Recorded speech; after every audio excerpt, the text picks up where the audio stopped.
Hello, everybody. Welcome back to Good Cop 2.0, the podcast. I think that's what we're going to call it moving forward. Good Cop 2.0, the podcast. I am Maria Papaioannoy. I am being joined here from, and honestly, I'm going to butcher her last name, from a person whose last name is Papaioannoy, but you understand the struggle. With me today is Liza. Oh my God, now I've butchered both. Liza Katsiashvili. Just go ahead with Just it. go. It's I know, fine. that's what I tell people. She is the operations director of World Vapers Alliance. I have been part of her meetings. I have connected. She has interviewed me many times. This is me interviewing you. Yeah. Isn't that fun? I'm very excited. I am super excited. I love this. I love being on the other side. So, Liza, right? Yeah, I'm getting it right. Oh my God, my brain is tired. Tell us a little bit about you, how you got into the vaping world, because I don't think a lot of people know that much about you. Yeah, I mean, I'm interviewing a lot of people and asking that same question, but I'm not the one usually telling about. Okay, well, let's tell the story. Well, I live in a country, Georgia, where there are really, really high smoking rates. And smoking is a very cultural thing. So you can imagine that I was a smoker too from a young age, and I'm not proud of that. And then at some point, it happened a lot of years ago, vaping became a thing. So I remember my first visit to a vape shop, actually, and how they introduced me to the pod device, because I was always more like into pods, and they introduced me. It was like full of clouds, this shop, and I kind of switched. I had this journey of so I'm really proud that I am not a smoker anymore. That's I think that's a very important part of my journey with THR, that I am someone who knows how hard it is to quit smoking, and how actually less harmful products helped me. And then I got introduced with Michael, and I had some experience with different grassroots movements, and I already was a former smoker, and Michael was like, why don't you come join us? And then I joined WVA, and ever since it's been already 4 years. So I'm really thrilled, because I met a lot of people, a lot of advocates for harm reduction, and I love that. No, absolutely. And you should love that. And we should. I just want to say something, because I'm listening to you tell your story. You should never be shameful that you smoked. Yeah, you're right. I mean, I don't think I am, but you said it. In a sense, yes, because let's think about it. That's stigmatization that your public health unit in Georgia, the Georgian public health community, the NGOs, the tobacco control, trying to control you by being coercive and blaming you for your addiction, which is completely opposite to what we do now. No, it's very much the opposite. I think the consumers who have helped themselves and have realized that there are ways to quit are actually like to be cherished. And it's a very, very kind of thing that the consumer should be proud of, when they are finding ways to quit with less harmful nicotine products, especially considering that public health institutions are not helping much with that. No, right? Absolutely. Now, I just came up with this. Are you ready? Yeah. Smoking took away my voice. Vaping gave it back to me. And that's what we see with the advocates, because when we were smoking, we knew we couldn't say anything. Mm-hmm. And to the ones of us that were like, oh my God, I see the way, I'm allowed to stand up for this. And I think that is what the NGOs hate the most, because they've spent decades and decades trying to shame and coerce through stigmatization people who smoke into quitting. And when we couldn't quit their way, we chose to quit our way without dying. So I'm finding this very, very interesting. I'm just getting a text that Canada's speaking, so I'm really curious as what they're going to say on that. Back up on FCTC. But speaking of FCTC, does Georgia have a... Yes. Are they part of this? Yes, however, they don't really care. I mean, they don't fund WHO much. Like there's not much contribution from Georgia's end. And yes, we're part of FCDC, but vaping and less risky nicotine alternatives are legal in Georgia, but there are still heavy restrictions. So at some point, obviously, they are still using the guidelines from WHO. When you say heavy restrictions, do you guys have flavor bans, nicotine caps? And we have a very, very high excise tax, and under the tobacco regulation in Georgia, all tobacco products are considered the same. So they're put under the same legislation. It's not like risk-based taxation. So there is not a single evidence or scientific research considered when it comes to any kind of nicotine products. Canada's the same. Yeah, that's really bad. And when I talk about heavy restrictions, I mostly mean what we have been talking about before. It's like the stigmatization, because people or entities or organizations or companies who are talking about nicotine products might get a huge fine because everything is labeled as a promotion, and then it almost comes down to freedom of speech in a sense, because you cannot even, it gets really hostile, the environment, for THR advocates or for people who want to spread and share awareness around how the harm reduction works when it comes to tobacco. It's very, very hostile in a sense that you can almost not talk about it.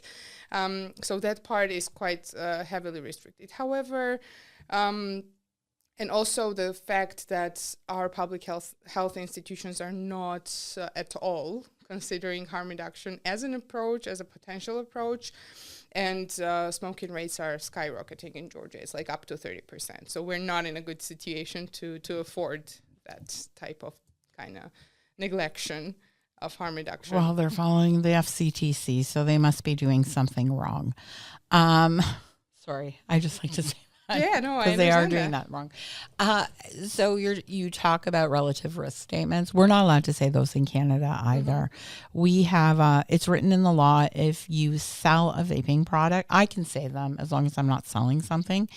But if you share a relative risk, like vaping is 95% safer than smoking, without giving the full document, so all the studies that say that printed in full, and that leads to a sale of a nicotine product, you can go to prison for 18 months at a federal prison. Those are the big ones. That's crazy. And up to $1 million fine. Wow. Okay. And now we're worried about youth vaping. Yet if you were to sell a vaping product to someone under the age of 18 in Canada, your fine could be no more than $8,000. That's it. Or no, up to $50,000 on the second one. So again, none of this stuff makes any sense to me. Now, this is your first year as a panelist at COP, right? I was there last year as well. Were you a panelist last year? Yes. Oh, yes, were you? Okay. In one of the panels, but I think you were not there at the panel, so you might not remember that. But I think we were talking about Eastern Europe and also the part of the... I knew you were there because you interviewed me again there. Yeah, I couldn't remember maybe. what the panel is. So how excited are you about this COP? I am very excited because I think you mean the COP or the good COP? Good COP. Good COP yeah, 2.0. Yeah. I had to.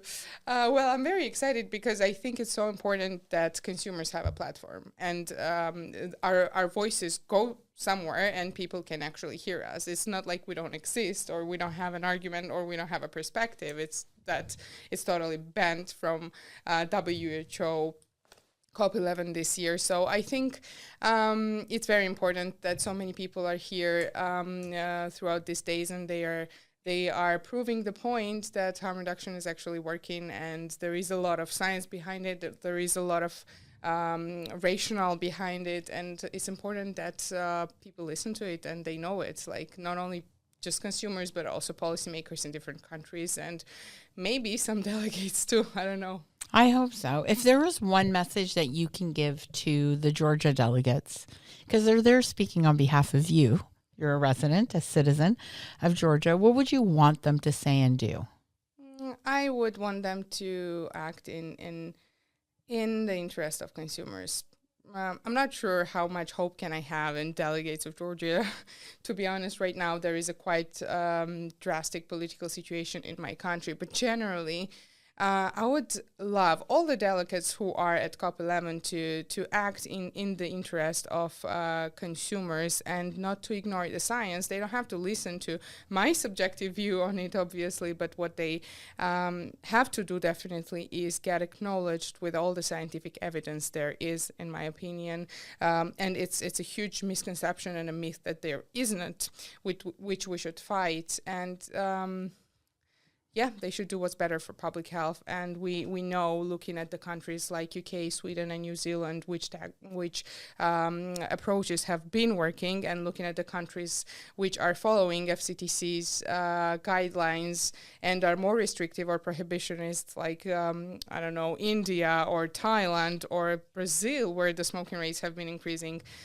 We can compare those countries and say that actually following those guidelines is jeopardizing public health and dragging consumers either to illicit trade, to black markets, or increasing the smoking rates and dragging them back to smoking. So they should take a look at the real life evidence in the countries which are endorsing harm reduction as means to quit smoking. I agree. And what do you think about people who say that the tobacco industry or everyone else is co-opting the term harm reduction when it comes to tobacco? Yeah, that's really sad. Like, harm reduction isn't something that was like, they're dragging it out of context because harm reduction has worked in many different fields, right? Mm-hmm.